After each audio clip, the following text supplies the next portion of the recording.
Hello guys, അപ്പോൾ ഇതേ നമ്മൾ ഹോസ്പിറ്റലിൽ അഡ്മിറ്റ് ആയിട്ടുണ്ട്. അപ്പോൾ ഇന്ന് നമുക്ക് ഹോസ്പിറ്റലിലെ കുറച്ച് വിശേഷങ്ങൾ കണ്ടാലോ. അങ്ങനെ രാവിലെ 5 മണിക്ക് എണീറ്റ് നസ്യം ചെയ്യാൻ കൊണ്ടുപോയിട്ടുണ്ടായിരുന്നു. അത് കഴിഞ്ഞ് ഞാൻ തിരിച്ച് റൂമിലേക്ക് വന്നപ്പോഴത്തേക്കും അമ്മ ചായയൊക്കെ മേടിച്ച് ഗ്ലാസ്സിലാക്കി വെച്ചിട്ടുണ്ടായിരുന്നു. അങ്ങനെ അതൊക്കെ കുടിച്ചതിന് ശേഷം കുറച്ച് നേരം ഞാൻ കിടന്നു. പിന്നെ അമ്മ ഇരുന്ന് പ്രാർത്ഥിക്കുമായിരുന്നു അവിടെ ഇരുന്ന്. അങ്ങനെ നമ്മുടെ പ്രാർത്ഥനയൊക്കെ കഴിഞ്ഞപ്പോഴത്തേക്കും നമ്മുടെ ബ്രേക്ക്ഫാസ്റ്റ് എത്തി. നമുക്കിന്ന് ബ്രേക്ക്ഫാസ്റ്റ് ആയിട്ട് പുട്ടും അതുപോലെ തന്നെ വൻപയർ കറിയുമായിരുന്നു ഉണ്ടായിരുന്നത്.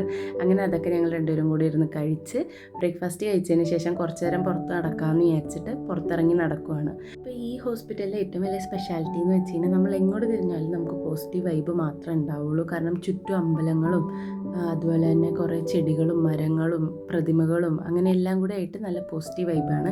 അങ്ങനെ കുറേ നേരം നടക്കാൻ പാടില്ലാത്ത കാരണം തിരിച്ച് റൂമിൽ വന്ന് കിടന്നു. അങ്ങനെ ട്രീറ്റ്മെൻറ്റ് കഴിഞ്ഞ് ഞാൻ വന്നപ്പോഴത്തേക്കും അമ്മ ഫുഡും കാര്യങ്ങളൊക്കെ മേടിച്ച് വെച്ചിട്ടുണ്ടായിരുന്നു. അങ്ങനെ അത് കഴിച്ച് കുറച്ച് നേരം കിടന്നെണീറ്റപ്പോഴത്തേക്കും നമ്മുടെ ചുക്കാപ്പിയും അതുപോലെ തന്നെ മരുന്ന് കഞ്ഞിയും വന്നു. അതൊക്കെ കുടിച്ച് ഞങ്ങൾ പിന്നെയും കുറച്ച് നേരം പുറത്തിരുന്നു. ബാക്കി വിശേഷങ്ങളായിട്ട് അടുത്ത വീഡിയോ കാണാം. ബൈ.